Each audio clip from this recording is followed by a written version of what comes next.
also going to use cabbage leaf, even the root of the cabbage.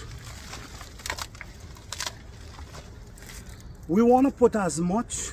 We just want the water to barely cover it. We don't want it to be too much. We want to put enough that the water could just be right over it, settling over it. All these are cabbage leaf.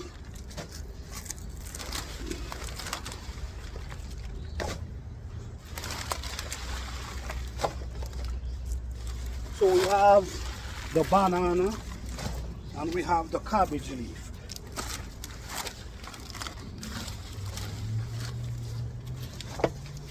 Okay.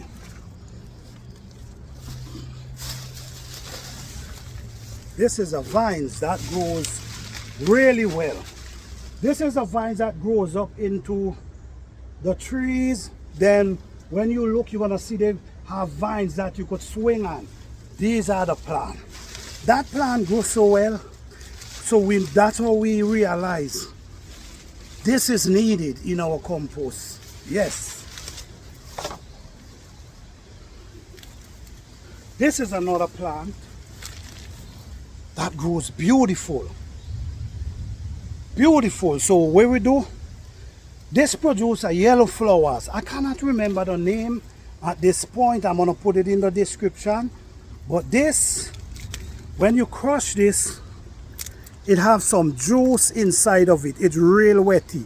And when this get break down in the water, in your compost, and you throw around your plant, it make your plants grow like wildfire, man.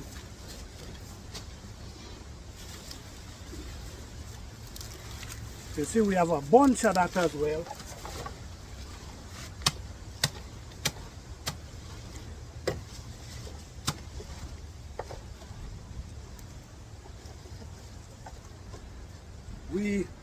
We also have lemongrass. We add lemongrass and rosemary. Why we add lemongrass and rosemary?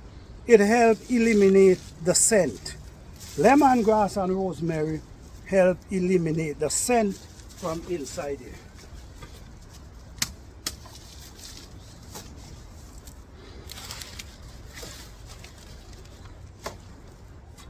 So this is what I'm going to be adding for now. So these going to be adding their own nutrients inside the compost or the liquid fertilizer. So when you